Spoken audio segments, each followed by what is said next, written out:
adjust. I know. Don't adjust your dial. I mean, I know it's on radio, but we're actually coming to you from our podcasting room. This is Danny. And this is the voice of Steven. Yes. And it's pretty exciting because I know that we have been on a very long hiatus. As you know, we always podcast in our bedroom with our midnight hounds. So if you hear any snuffling, barking, growling, snarling, those are just, dogs, not my knocks. For further details, check out their Instagram at Midnight Hounds on Instagram. So, wow. I wonder why we've decided to return at this particular moment in history. It's probably because of all the comic book and toy news and... Obviously. Legos and all stuff. Of that. I mean, not just that insane... there was a trailer? Whoa, Kylo, I'm going to get to it. Put that thing away. You don't have to chop my head off. Whoa. I'm going to talk about your movie later in the show. You guys know that Kylo Ren isn't really here, because if he was, I'd be asking for his phone number. But anyway, so I guess we just wanted to... They have phones in space. They have comm links. Yeah, but they don't have, numbers. If not, Leia would just be like, remember these digits. So Leia can... So Rey can find it. Even though we haven't been podcasting over the summer, we did, do some fun things and collaborate and talk to people. If you're following our Twitter and following at Rebel Order Pod, you've seen a little bit of some of the stuff we've been up to. We've been using our Disney annual passes and have gotten to visit Galaxy's Edge. I got annual passes for Steven's birthday. It's his birthday gift, so he can go to Galaxy's Edge as much as he wants, as much as we can, for the next year. I was on an episode of Lipstick and Lightsabers, which was fantastic and wonderful. Woo-hoo. Thank you so much, Lipstick and Lightsabers, for putting me on. It was very emotional. I kind of had a big announcement. I came out as openly bisexual. Woo! Woo! Yeah! So, that was fun for me because I haven't done that. I haven't even told my family, so... And anyway, if they hear this... The Rebel Order Podcast family is your family now. Exactly. So, briefly, I put a Twitter post a couple months ago talking about it, but I was going through a lot of really tough, emotional stuff. I kind of had to get my head together. I had to, get, real-life adulting done and, look at and introspect into myself and see that I needed help. And I did that, and... I have honestly been feeling a whole lot better, and especially with all the fun and exciting things that have been coming out in the Star Wars world right now, it has been wonderful to feel good and be able to really enjoy all this stuff and not kind of have that cloud hanging over me. So we will be trying to start podcasting again on the regular and have some exciting episodes to talk about, figure out our scheduling. I know we had a couple episodes lined up that we never... put out there, so maybe we'll get some of those out of there. Yeah, you and I are still going through Last Shot. That's true. So hopefully, once we finish with listening to the audio book of A Last Shot, we will be able to give our Han Solo episode the due it deserves. Yes, and... I have been doing I'm sorry. Extensive research during our break. In the form of watching lots and lots of YouTube videos of Star Wars video games, and basically I've watched maybe every interview that every cast member has done. Every single for one. all of these films. All of them! To kind of just find whatever clues I can find about the greater structure. I've also been reading through our giant collection of Star Wars comics that have slowly amassed over the years as I've been pulling them out of bargain bins. So I got to enjoy Age of Resistance Poe Dameron, which came out. Age of Resistance General Hux. Age of Resistance Special, which was awesome. It's about Holdo. Forces of Destiny. Rey and Hera and Leia from last year. I also read the first issue of Galaxy's Edge. Whoa. I also got to enjoy Age of Resistance, Rose Tico and Rey, and of course, Supreme Leader Snoke and Kylo Ren. So there are so many fun and awesome Star Wars comics out right now. I highly recommend the Age of Resistance series, guys. They're a series of one-shots. I will say, I think the Rey comic disappointed me a bit. It felt very generic, as countered by the other comics that were a little more detailed and interesting. But the Rose comic definitely stands out. The Kylo Ren comic and the Snow stands comic out. The Snow comic is which Snow comic gives a lot of information about Kylo Ren. Kylo Ren, yeah. And those three especially felt like high water marks. Yeah. Definitely the Rey comic was a filler. Big time. Yeah, I didn't like that. That was disappointing. And the Hux one had its moments. Yeah.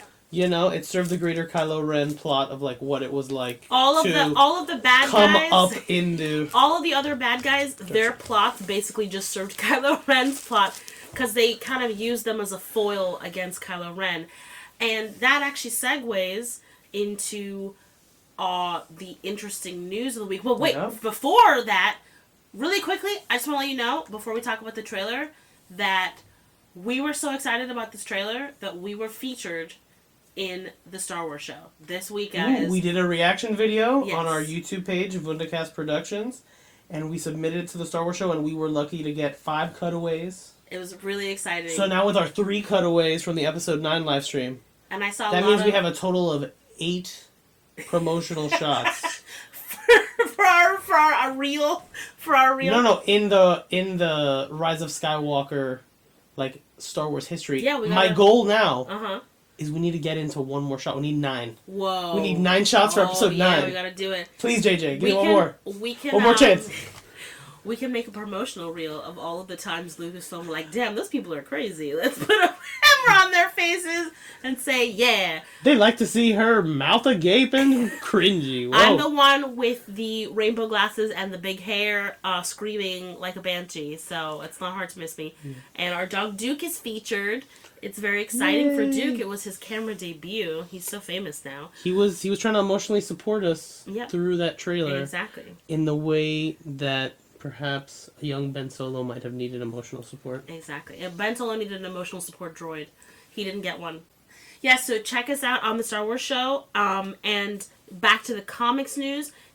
Steven's list segues very nicely into the exciting news we got today about the Rise of Kylo Ren comic, which, if you are on Twitter, if you're in the fandom, you know that everyone's been buzzing about this comic. It's going to be written by Charles Soule of the Vader comic fame. It made huge headlines at New York Comic Con because the Charles Soule sold it as From Ben to Ren. Yes. And that immediately got everyone's ears perked up. The art is going to be done by Will Sliney. And his art is fantastic. He's been doing Inktober's all this month of Kylo Ren. And guys, we're going to get somebody who knows how to draw Kylo's face. So choice. I'm so excited. But anyway, I'm even more excited because today they dropped a bombshell. Fantha Tracks got a summary description of the comic. And also, we got a variant cover of the second issue that isn't even going to be out until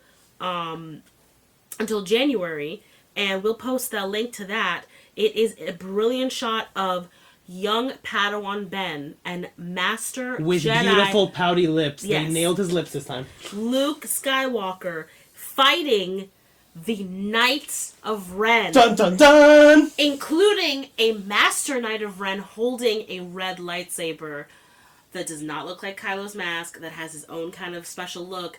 And then, even better than that, we got the news. We got a little summary. How could it have gone better? It got even better. We got the news. With the new Jedi school in ruins and fellow students hot on his trail for the murder of their master, Ben Solo flees to the only friend he has left in the galaxy, a man named Snoke. But Snoke has plans for Ben. That's not your friend, bro. Ideas about the Force that are as dangerous as they are intriguing for the troubled young Jedi. If Ben wishes to be truly free, the answers might lie with the dark side and the Knights of Ren. But it won't be the first time he's tangled with the Knights. In the past, Jedi Master Luke Skywalker journeys to the unknown regions and brings young Ben along for the mission. Can even Luke Skywalker stand against the fabled Knights of Ren? Whoa. Guys, when I tell you that this blew up the fandom today, because Well, I don't know if you guys process that. You may want to rewind and listen to me read it again. We just got confirmation that Ben Solo was essentially just wrongfully accused up and down, all around. There's been a lot of assumption that the Knights of Ren could possibly have been some of Luke's Padawans that went with Ben. There's been, kind of speculation. For the past few months, I've been speculating more hard that the Knights of Ren are perhaps undead, and perhaps... And then there was some sort of... there was some leaks from description books saying that they were permanently encased in their armor. There was an image from an actual book, so it wasn't like a leak. It was a confirmed image that talked about them being unable to remove their helmets. So people kind of started talking in a more spooky way. And then we were looking at the cinematic language of how they're always shown in lightning and have mud on their action figures and have a very haunted house vibe to them. And once we get into the trailer discussion, there's even more evidence in the trailer that this could possibly be the fact. And since it's spooky season, October, this is the perfect time to talk about spooky Star Wars stuff. Yeah. But this is a huge deal because now we know Ben essentially was accused of was almost murdered by his uncle for a thought crime that may not even have been his own thoughts. So then Luke, as he's unconscious, all of his other Padawans think that Ben killed him and go after him. So Ben is now... He's on the run. Persecuted and hunted. So where else would he go but right into the hands of Snoke? This comic is going to be so massive, guys. And Charles Soule and Will Slaney have already said this is one of the most important Star Wars comics ever written. If you don't think that this is just a huge domino in that puzzle that is the Bendemption, I don't know what to tell you anymore. I don't know where else you have to go, because they're basically trying to abscond Ben of these crimes that people have thought he has committed for the past 4 years. Okay? Yeah. So, I think without further ado, we're definitely going to get into that comic and maybe talk more about it, and especially once it comes out, we'll try to talk about it. Maybe we'll talk a little bit more about it in another episode, but I want to transition just right into trailer talk, because that's what we're here for, trailer talk, which is exciting. Agreed. 100%. So... Confirm that. Yes. Just quick note. Both you and I are getting over colds. So yes, that's if why we sound perhaps like we're being impersonated by Emperor Palpatine, or we are not being mind controlled in any way by Emperor Palpatine, we are totally acting of our own free wills with a WHI. We're just sick. I kind of like my sick voice sometimes, but my throat's still a little whatever. Anyway, so you guys know what happened on Monday, the 21st of October, 2019. The Jets got pounded, right, guys? Right? Right, exactly. And also, the final Rise of Skywalker trailer came out. 2 minutes and 20 seconds of glorious Star Wars. Everybody flipped out about it. We have been begging for so long for a full trailer. Yes. And they're finally like, this is the final trailer. No, how could it be the final? It's the final That's one. it. You've already seen too much. But we've only seen like 18, 15 moments. How could it do? And I think, obviously, this is it, guys. Like, we are, after the Rise of Skywalker, we are in uncharted territory. We are in a new space with Star Wars. They're going to have to figure out how to move on Luminous, from the Skywalker saga. Exactly. Project Luminous. A lot of the authors have been talking about that. The new D&D trilogy's coming. Not that excited about that. The Mandalorian's coming. But when it comes to the Skywalkers, we're taking a definite pause. They're definitely taking like a big old pause button here. But they're taking a pause, but in 3 years they're going to be like, hey, guess what we got? I'm sure. Animated Ben Solo series, I'm kids. Sure, but look at young Ben. But for right now, kicking butt, taking names. We have to treat this like this is it for now. This will be it for now, but this is what we want. That's it. This is what we're looking at. I'm 100% focused on the Rise of Skywalker. Mm-hmm. I have been focused on the Rise of Skywalker.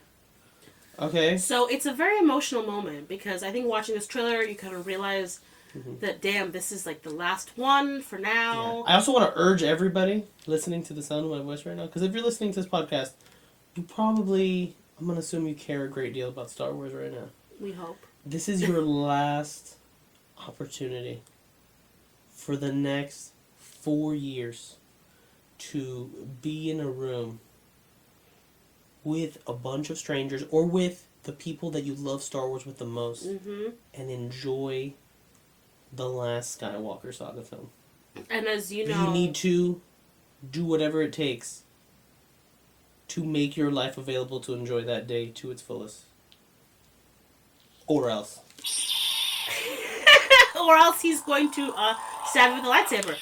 As you guys know, we are so hyped about this. We've actually rented a theater with a bunch of our fellow fandom friends. We are going up to another state to go and enjoy that movie with those fellow fandom friends. We have basically almost sold out our entire theater.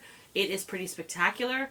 I know that there are a lot of other Reylos doing showings in the West Coast, up in New York, all over the place, in the UK. Reylos are coming together to celebrate because if nobody else wants to... together. It's not going to be our undoing because if no one else wants to acknowledge how awesome we are perfectly happy to acknowledge how awesome we are to everyone else. But anyway, let's get into this trailer. We're going to talk, just kind of go through a few things that we think were really cool. Because I know that there's been so many trailer reactions at this point. So we don't, you don't need like a total breakdown. But we'll go through it and discuss what we really liked and didn't. I mean, I don't know. I didn't dislike anything. Like, I don't know. I'm just... Me and the trailers, they hype me up. If you want to just geek out and zone out for 13 minutes about...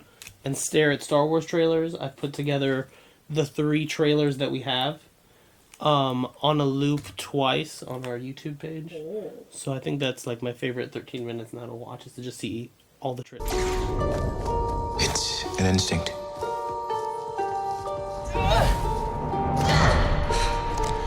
A feeling. The Force brought us together.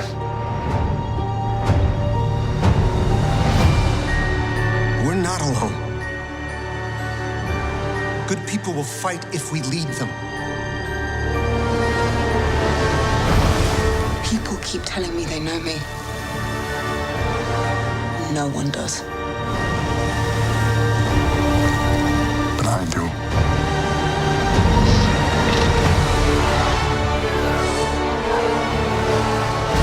Long have I waited. And now you're coming together.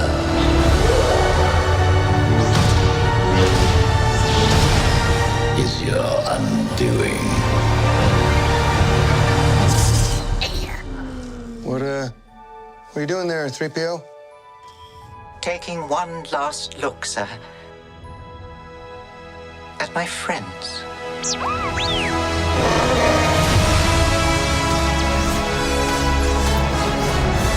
Confronting fear is the destiny of a Jedi.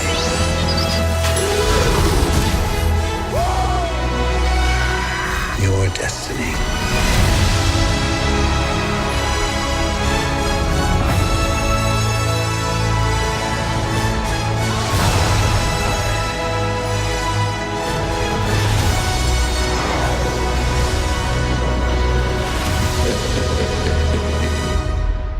The Force will be with you. Okay, I don't think there was anything that I hated about this trailer, but then again, there's nothing I ever hated about any Star Wars trailer. I think that the only thing that was maybe frustrating for me, because I'm so deeply interested in the Sith Troopers, is not seeing any Sith Troopers. I'm sure some people are disappointed not to see the Knights of Ren. Yeah. Or an actual face shot of Palpatine or something else ridiculous. But I think Lucasfilm knows that everyone's in on this movie.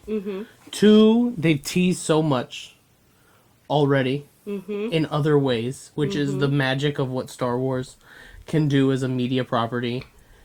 And 3, I think they want that these trailers are specifically to send messages to the general audiences. Yes. And they are priming the general audiences for what looks like an epic space opera. I think that, I think that Lucasfilm in their trailers, first of all, there was like a tone that they set with each one of these. And each one got progressively more magical and triumphant. You know, we had the first one, we had the second one. They all ended on a triumphant state, but I think this one in particular just had the most theme of, this is the end of the saga, but this is going to be beautiful and triumphant and satisfying and insane, and you're going to, like, go nuts about it. I also think that they have relied a lot, this marketing jump, on our word of mouth. They've been playing a lot with teasing us to the point of frustration. You know what I mean? And I know that there's been a lot of drama in the community about, like, people trying to leak things and whether those leaks are real or not, and people getting disappointed. I will just have to say this about leaks. We're not going to discuss leaks. We're only going to discuss the trailer. But I just want to say this.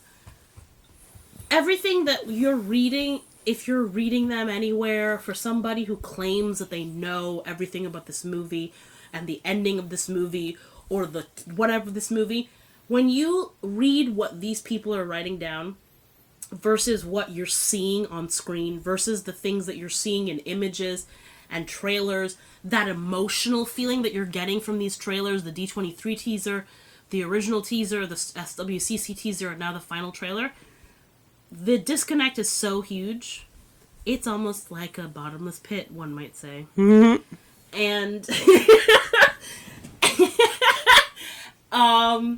it's almost like a hole that you would fall down and never to be seen again, you know? And it's just such a huge difference. And so I just think that you need to pay attention to what Lucasfilm is, the story they're trying to tell you. The story of hope and the story of triumph and magic and space wizards and romance. And that's what I'm excited about. The trailer! So I guess let's start with, let's start with your favorite thing about the trailer. Because you already talked about your thing that disappointed you, which was the lack of Sith Troopers. Let's talk about what excited you the most. Bing, bang, boom. Me? Yes, you. So what single moment intrigued me the most? What single moment? Decide!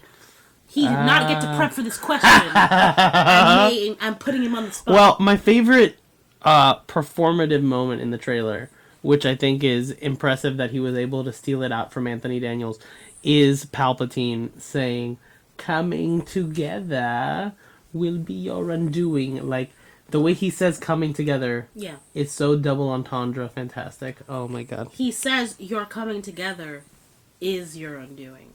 So just to be semantic, it also, it could be, like we've seen in previous trailers where they take two different pieces of sentences from two different lines. Totally, yeah. And just smash them together to make a new sort of statement. I think... which is very possible, hypothetically. So your favorite moment is definitely Palpatine. I think that's... No, my favorite moment is that specific line, his performance of that line. My favorite visual moment is the Orbaks riding on a Star Destroyer as they're in an atmosphere flying through space or whatever's going on. Like, that was like, oh man, Gigi's going next level space fantasy, people. That was pretty fantastic.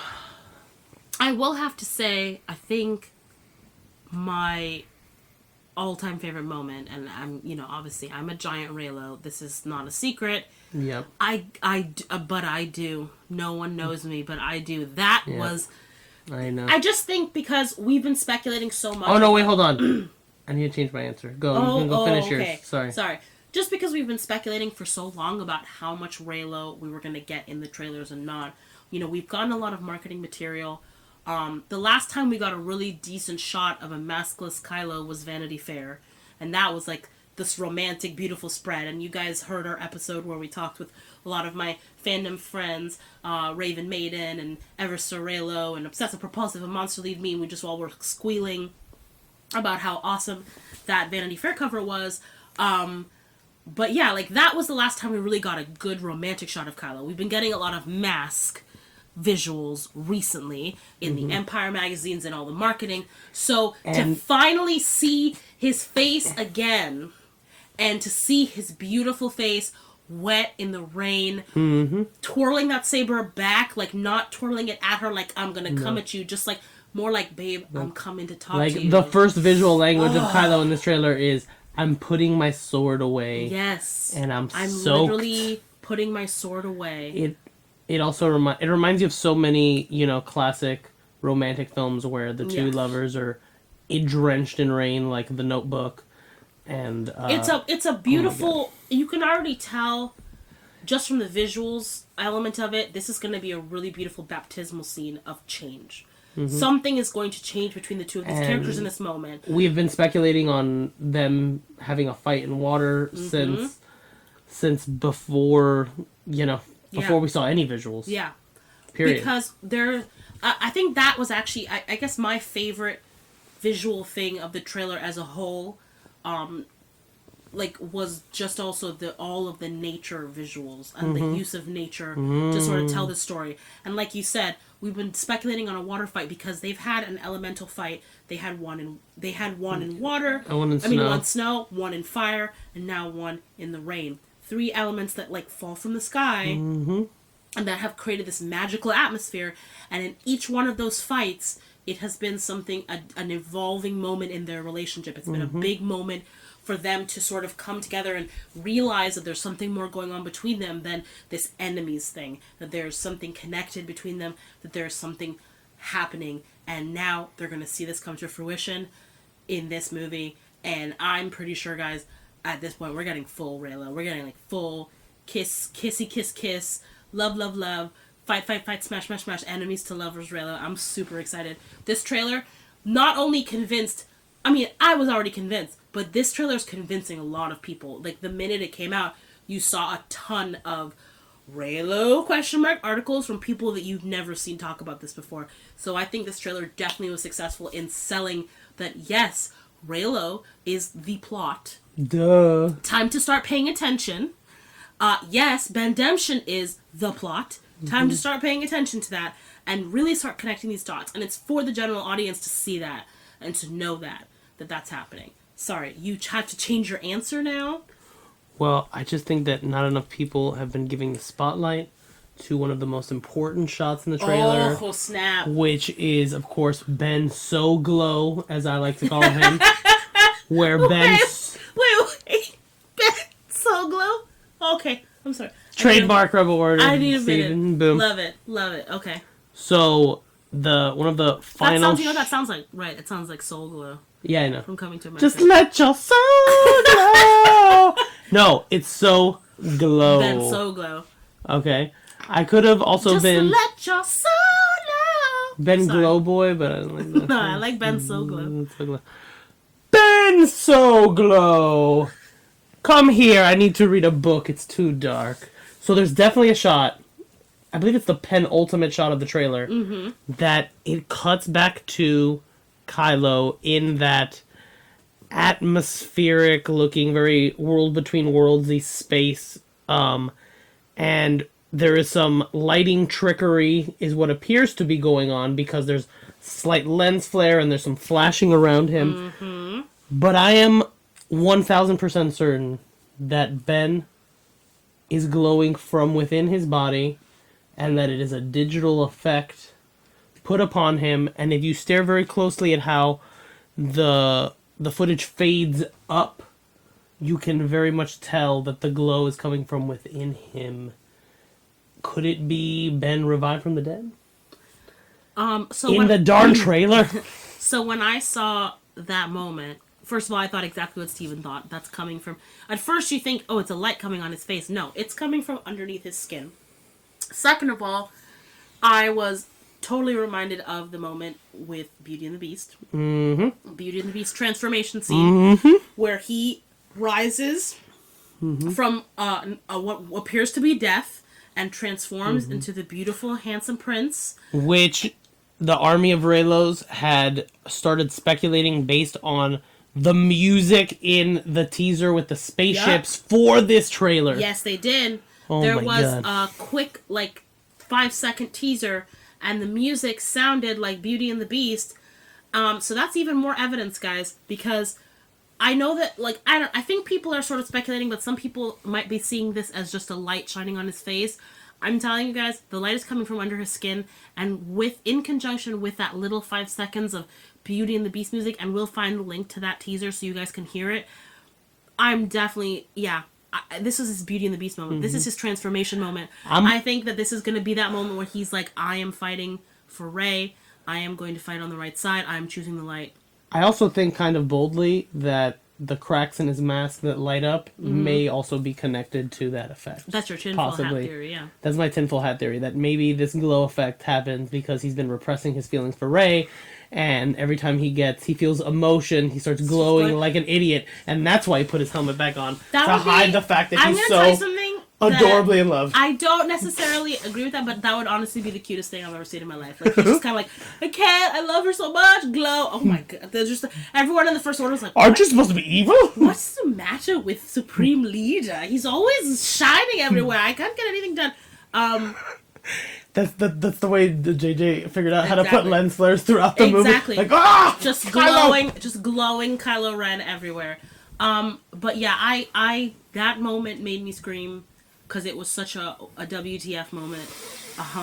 It's a big deal. I think it's going to be a huge deal. And then to pair that with Rey's look, yeah, that follows, holding the lightsaber, looking like relieved, like, oh man, it was great. As Palpatine like grumble laughs at the end of the trailer. Oh my god, what? And all of these trailers, the D23 trailer ended with Dark Rey, yeah, which was very shocking. And then the trailer before that ended with Palpatine's laugh.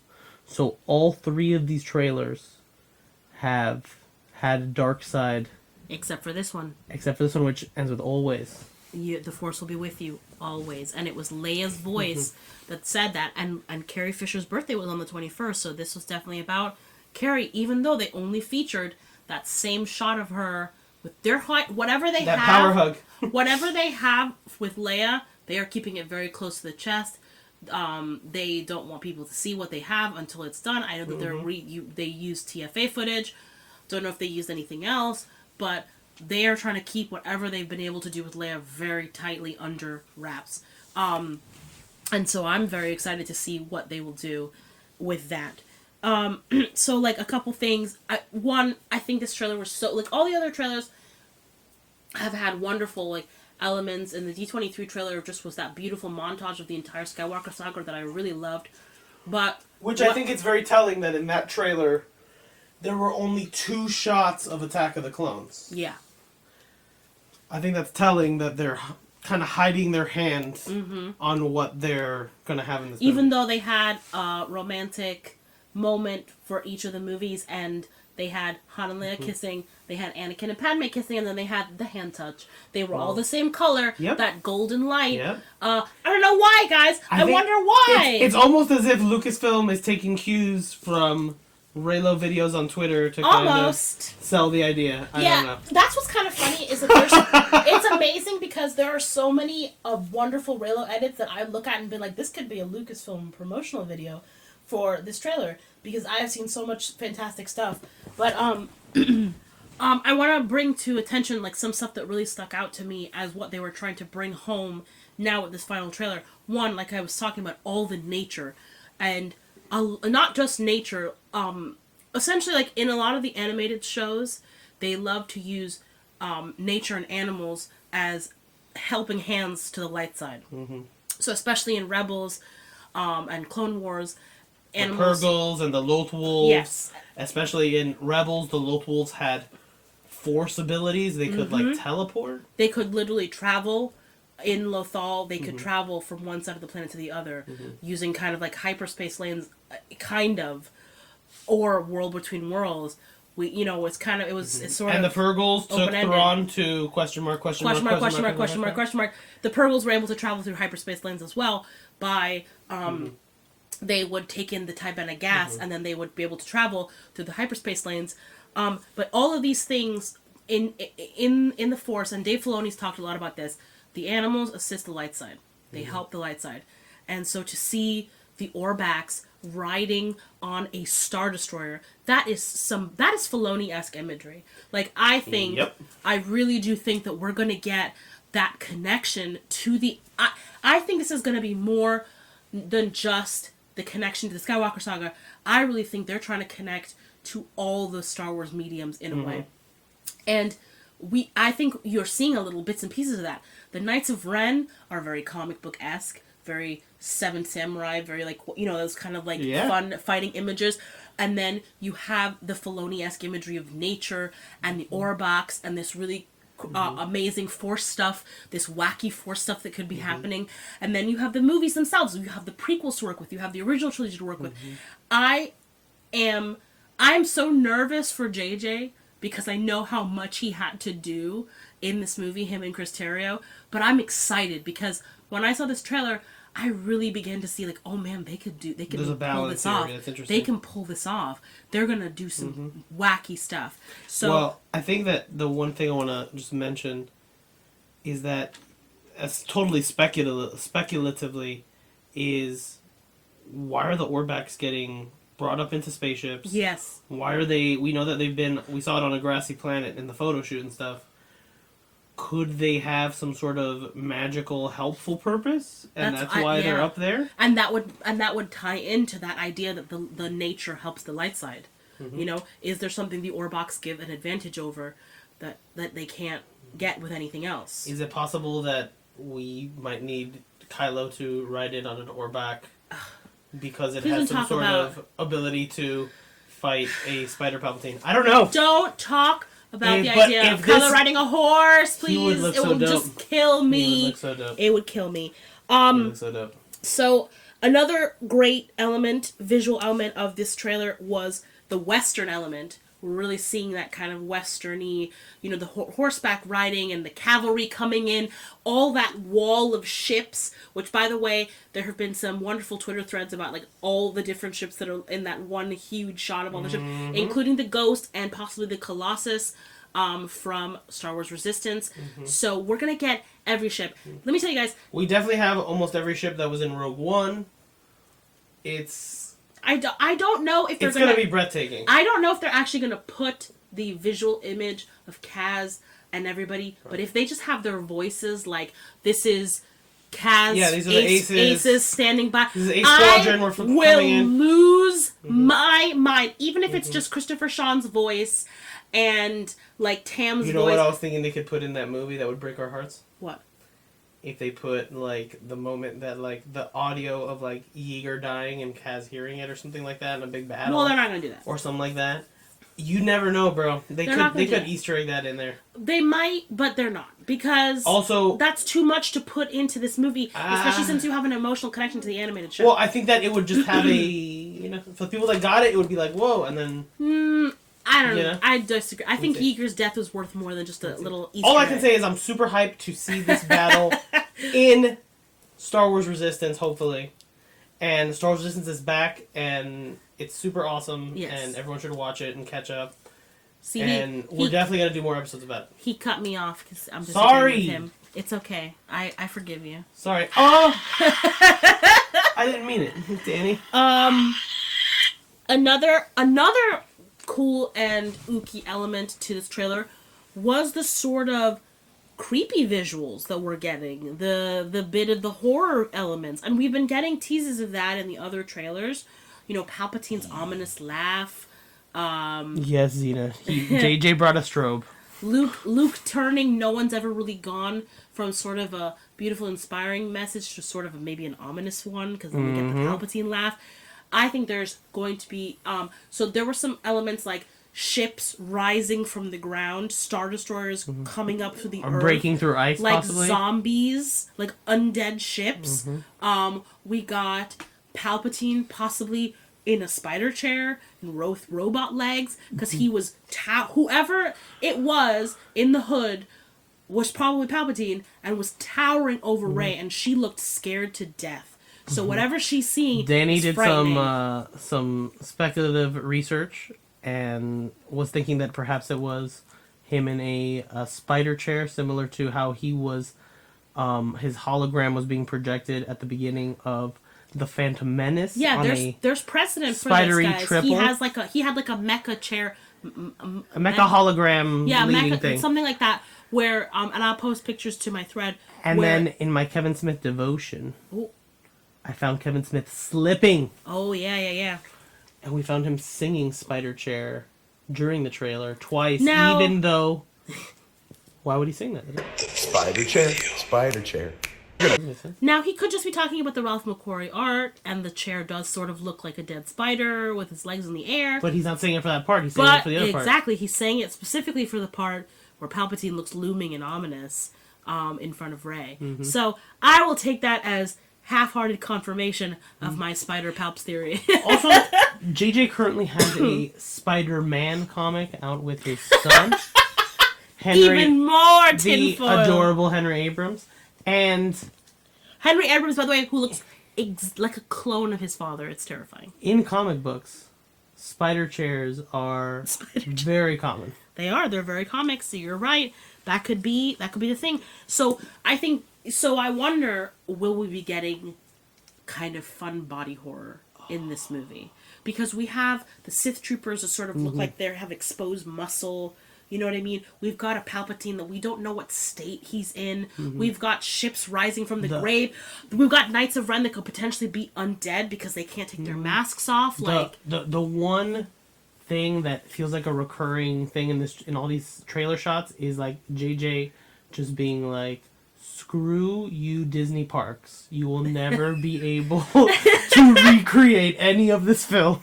Well, because this is the greatest spectacle anyone will ever see. I think it's nice that he didn't feel restrained by sort of that like outside promotional thing to be able to tell this really unique story.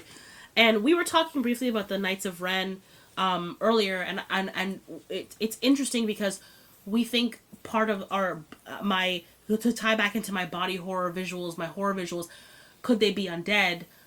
We've been doing some research on the name Ren, and the most interesting thing that we found was actually in Egyptian mythology.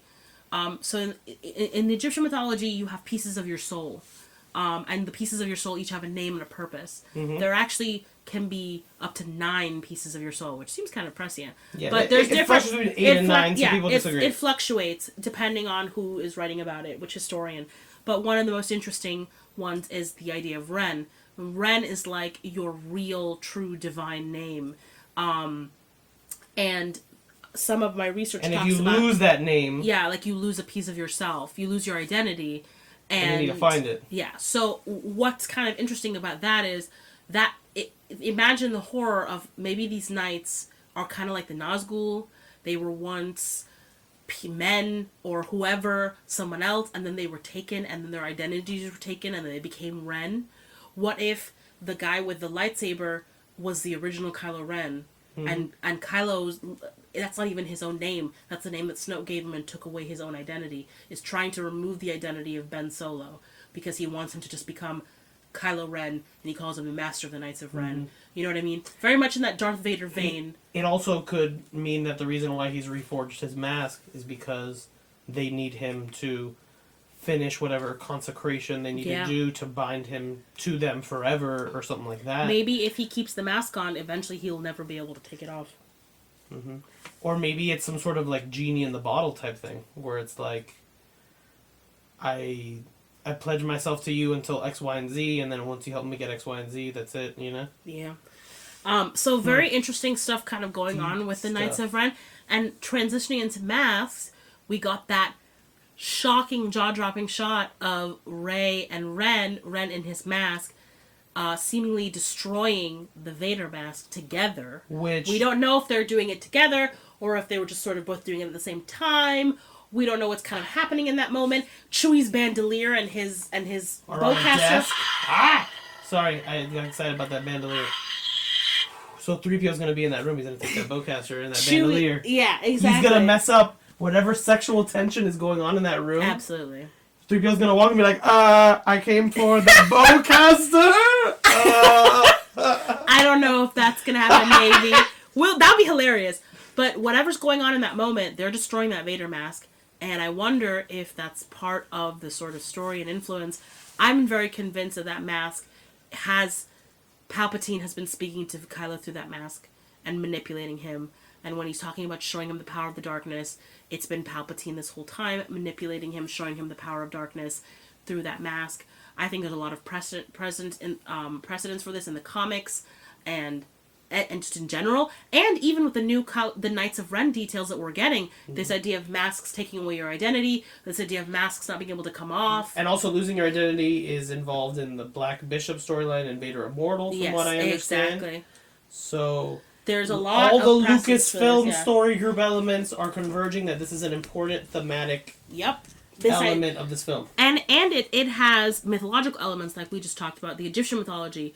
And then Joseph Campbell also talks about the idea of masks being gods. And kind of to become an adult, one has to sort of embrace the fear of that god, but also, like, overcome it. And so this is, like, I think it's going to be a big deal. I think the mask is important.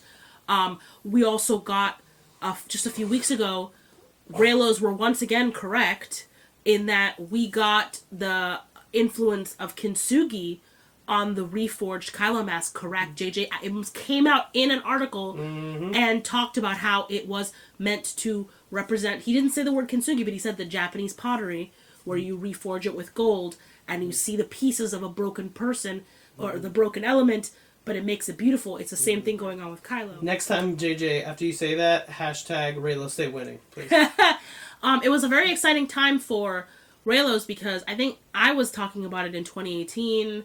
I think we were talking about it on our 4th episode. Yeah, I think Sky Talkers was talking about it. Scavenger's Horde. Sky Talkers, I believe, did a very deep dive, and then they also got credited by Nerdists. Yes, which was very exciting. Which was pretty cool. And then also, Women of the Wills was talking about this as well. Tons of people were talking about it for a very long time. Around the time of the trailer in April, even before that. So we really were. This was a fandom thing that we were discussing, and people were kind of not really paying attention to. And then, booyah, we turned out to be right. Yet again, just like we were right about the fact that Kylo is an innocent man and was framed for his crimes at the Padawan Temple, which seemingly will be confirmed December.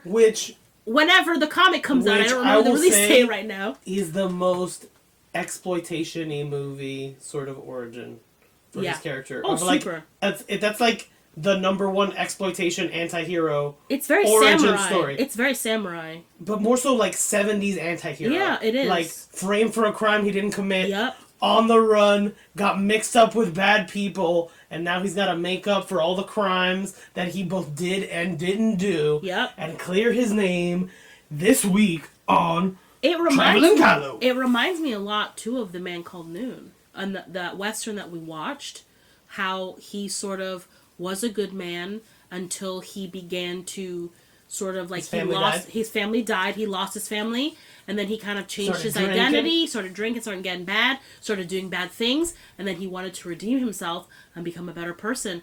Once again, the mood board pays off. And there is one more movie that I want to tackle in that mood board. Oh, yeah. That isn't officially on the mood board, but they've talked about it so much in the production. I think it's clear it's a movie that they analyzed. The Searchers? No. Lawrence of Arabia.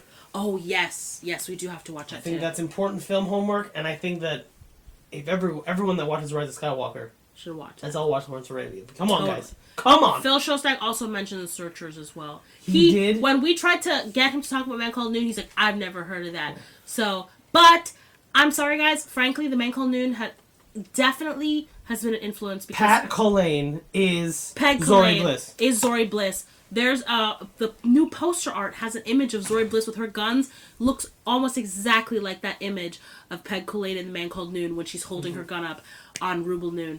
Super exciting stuff. Like, I'm so happy to see all these elements coming together that we've been speculating about, like crazy, coming together 2 months before this movie. It's so exciting. Think that Phil is too high up. Yeah.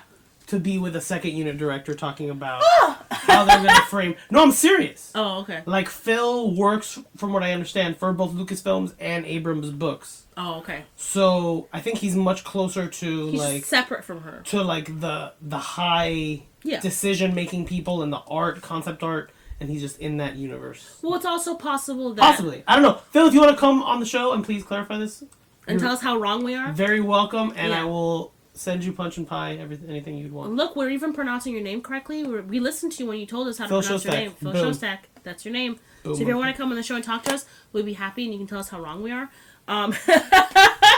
I mean, it could just very well be that Vic Mahoney's inspiration was just very personal, but it just kind of seems like the visual elements. I don't think it was an accident, and I think it was very purposeful. Anyway, moving on. A couple things I don't want to let go of that I think maybe the trailer supported, and I will hold on to until the credits roll. Force flashing. So the ability of what I actually like to call skywalking, which I think that... Which this is a leak idea. No, it's not. I've had... Before. Well, it's in The Last Jedi. This is a concept that's in The Last Jedi. Okay, let me start over, because right? I know that there's been some confusion that this is leaks, but I have been speculating about this idea since 2018. I wrote a fan fiction about it. And the idea that the Force bond is going to continue to get stronger and develop, and new powers may emerge. And one of those powers that I believe can emerge is the idea of skywalking, meaning traveling between one point to the next point through their connection, through Kylo and Rey's connection. To be together. To be together. I know that which is hypothetically in The Last Jedi in the hut when Kylo is there. And I know exactly, it's there in the hut. It's not something that is on a leak. I know that earlier on they were talking about, somebody was saying, well, there's going to be a Force flash fight or whatever. I don't know, whatever that is. I don't care. I believe it's going to happen just because of what we've seen in The Last Jedi. That moment with the water, he wiped it across his face. That is tangible items moving through time and space. That's a huge deal. So to me, there's a moment in the beginning of the trailer when Rey is running through the jungle, and then they transition to her running through the Death Star. Now, I don't think she's force flashing in that moment. Because it's clear that she's injured in one. And I'm going to start calling it skywalking. And it's clear that she's injured in the Death Star and not injured in the other. So it's not a jump, but that may be the cinematic language. Exactly. Yeah. I'm hoping that cinematic language is going to inform that skywalking. And I'm thinking about the name Skywalker and like what it could mean on a higher level. And I know that people have speculated a lot. Some people have said, oh, it's going to be the name of the new Jedi Order, or it's going to be like a legendary thing. I think that it could also just be a power, a Skywalker. What is a Skywalker? Does it mean floating, flying? Does it mean rising? I think it could mean literally walking, if you look at it metaphorically, across the sky from one point to the next, across the world between worlds. The world between worlds look like a big empty sky filled with bridges that you're just walking on. Yep. I think that I am not letting go of this tinfoil theory until those credits roll. I truly believe, and that could be how JJ means that's how the title makes sense. The Rise of Skywalker. It could be. There could be other Skywalkers. There could be the Rise of Skywalking. It's an ability that's never been seen before. That hasn't been done except for Rey and Kylo. And it would be very interesting if all of this turmoil and all of this strife and all of this back and forth has actually pushed the Jedi to go beyond what they even thought was possible with the Force and transcend to a new level. And we've seen this before. Qui-Gon Jinn discovered this secret to be able to transcend, to become more than you are, and becoming a Force ghost, giving your body to the Force. Why couldn't there be a new ability that's even more, that you can use physically while you're still alive, For sure. And be something amazing. I just really want to see Rey and Kylo travel through literally connect across the stars to each other. That's what I want. And that could be how the Resistance, breaks into a Star Destroyer, hypothetically, and, does whatever they need to do. Rey can jump in there because Kylo's there. Maybe. I think it's important that we talk a little bit about the voiceover dialogue from Finn and from Poe. Oh, yeah. So from everybody. There were so many wonderful moments. Poe sort of says that, we're not alone. We're not alone, which mirrors, you're not alone. Yeah. Neither are you little bit. Neither are you, yeah. Which basically, to me, is an underhanded way of being like, the Reylo part is important. Yeah, absolutely. He's saying it, we're not alone, Good people will follow if we lead them. Exactly. And it's like good people will follow if you lead them. If Rey can help lead Kylo to the light. Exactly. And then it's amazing to see Finn be a character who had to get told how the Force works and how it by work. Han Solo. Yeah. And now he's somebody who's telling people what the Force is like. I like that dialogue. Part of me, my speculation for that dialogue is, what if he's telling Jannah that? Mm-hmm. I know a lot of people are wondering, well, he could be talking to Rey, he could be talking to Rose, but I very much want to think that Jannah is Finn's sister. I think that it's. I think that there's a 3-way tie, that it's either Rose, Rey, or Jannah. And here's why. And so recently it came out that Star Tours is going to have new elements on the ride, and one of them is going to be Kef Bir, which is an oceanic moon, and Jannah is from the oceanic moon, so that's where the Death Star is, guys. Is what we're assuming. Because we know that the forest moon of Endor was a moon around an oceanic. No, the Endor is a gas planet. Endor's a gas planet. And then there's several moons around Endor, the gas moons. planet, and some of them are oceanic moons. So I think Kef Bir, I think that is where the Death Star is. And I think that adds a really interesting element to Jannah's backstory. If she grew up there, right? She literally grew up under the shadow of the destruction of the Empire, just like Rey. You know what I mean? Instead of sand, she had it in water. Except worse, because it's like the Death Star. That's like the most evil thing in the galaxy. Yeah. And it's also where the Emperor presumably saw his last stand. So if his dark energy kind of contaminated that, can you imagine what it must have been growing up for her? And Jannah, the description of her is that she is a freedom fighter who believes very strongly in her ideals. What if one of the reasons why she feels that way is because her family was taken from her by the First Order? What if her brother? Yeah, her brother. What if the First Order were recruiting around places where the spoils of the Empire, because they were looting there anyway? Maybe. Exactly. I think that there's a lot of interesting stuff. Obviously, this is all speculatory, but there could stuff to connect her to that. And I think it would be really beautiful for Finn to find. I know that he's made a family, but I want him to find a family. Especially since that line that he said in TFA haunts me. I was taken from a family that I'll never know. I want him to know them. I want him to know that there's somebody there that like found him and that remembers who he was before he was a stormtrooper, and that could maybe even give him a different identity. Would he have a different name? Would she tell him his real name? Maybe. And then maybe he could just decide, well, I'm going to stay Finn because I've made this into who I am. Or maybe he'll pick his old name. Can you imagine? Or mix them, yeah. Exactly. Can you imagine if like Finn finds out his real name? Like, I will cry. I will cry so hard. Yeah. The other interesting thing about that would be, like, poetically, both Finn and Rey would have been born or from planets that were important to the end of the Empire. And Kylo as well. Yeah, with Kylo was born on Chandrila, which is where they signed the treaty, the end treaty.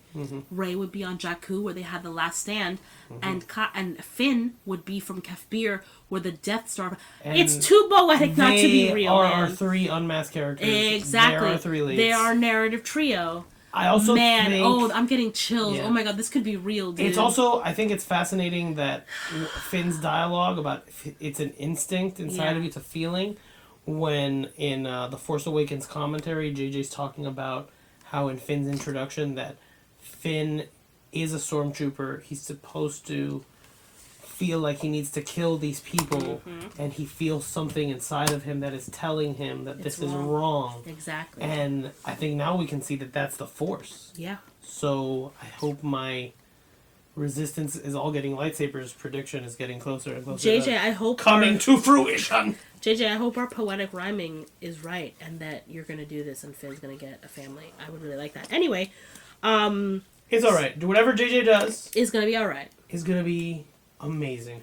So then we have that beautiful line from Luke confronting fear is the destiny of a Jedi. The music with that line. It makes me want to go out and do things. I know, movie. And the thing, too, is I like this line because it kind of is reminiscent, again, of the Will's prophecy. Like, you know, it just kind of brings to mind that Will's prophecy, which I can look up really quickly because I'm sure that not all of you have heard the Will's prophecy, even though we've talked about it several times on our podcast. Okay, so the Will's prophecy, just quickly, it says, "First comes the day, then comes the night after darkness shines through the light. The difference, they say, is only made right by the resolving of gray through refined Jedi sight." Resolving of gray. So, to me, confronting fear is that resolving of the gray. You know what I mean? Confronting fear is the destiny of a Jedi. I think that's a fantastic line. Yeah. Anything else? I think... The shot that really blew me away and got me so hyped for all the action in this movie is that triple shot of Chewie, Finn, and Poe fighting stormtroopers as the camera pans on the shiniest, most reflective floor, and you see both the reflection of their fight and them fighting, and the camera's moving and they're moving, and it's like the action in this movie is going to be next level. It is. I'm so excited. I listened to this podcast called the Stunt Pod. That is these British stunt performers that do a podcast, and they talk to different people in the stunt industry, and they've talked to many people involved in the Star Wars stunt team, because obviously it's based in Pinewood Studios, and they say that like they can't talk about anything, but that this movie has been like the dream of every stunt performer. Wow, that's so exciting. Okay, I mean, I think we should end on the most emotional part, of course, which would be as we say goodbye to our friends. As we say goodbye to our friends, we're taking one last look, sir, at my friends, 3PO. Wow, that's the moment. I think we watch a lot of reaction videos, and I think that's the moment everybody just starts to lose it, like that. Because I think what's great about 3PO is that you can tell that he's going to kind of be our audience surrogate in the film. He's going to be there to be like, wow, we're really saying goodbye to this. We're really, like, ending this for right now. And I know I'm going to get emotional. And so I have to just stop and take a look and acknowledge, like, these are all... These characters, these Don't stories... get emotional, Duke. Don't get emotional, Duke. These are all the characters that we love. And the new characters and the old characters. Lando and Chewie and the Falcon and Luke and maybe Han and Leia. Maybe Han. Yeah, this... I think that definitely the mixing of that moment with all of the Ben stuff that we saw in this trailer is kind of definitely more so than the other trailers, which the first trailer was kind of like, there's going to be conflict, and the trailer after that was like, there's going to be twists, and this trailer is like, there are stakes, and they're emotional stakes.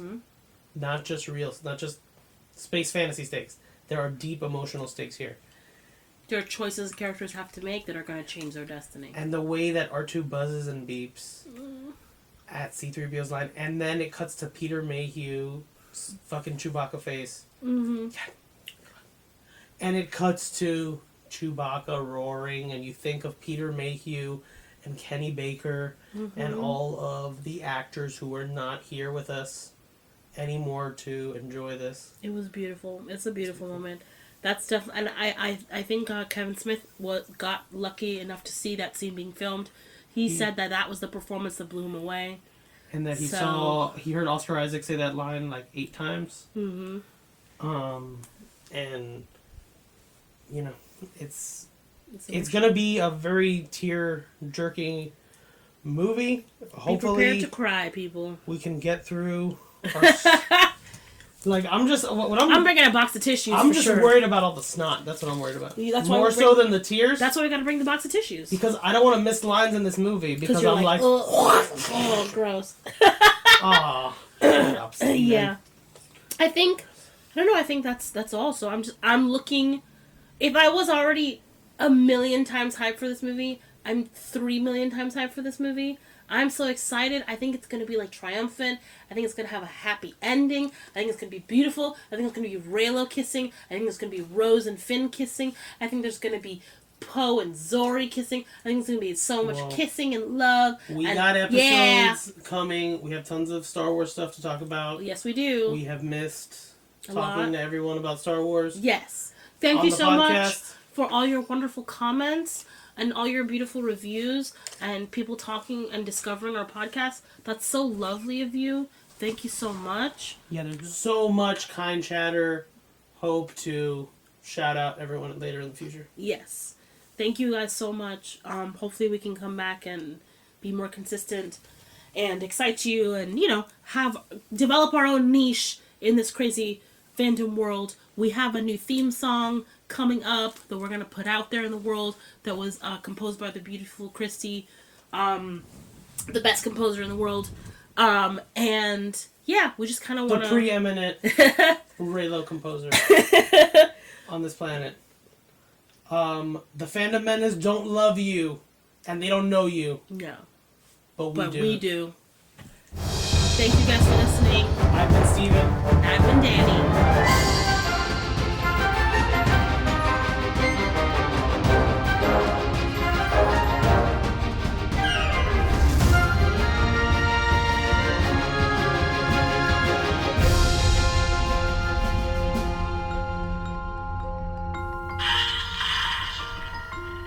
Kylo Ren.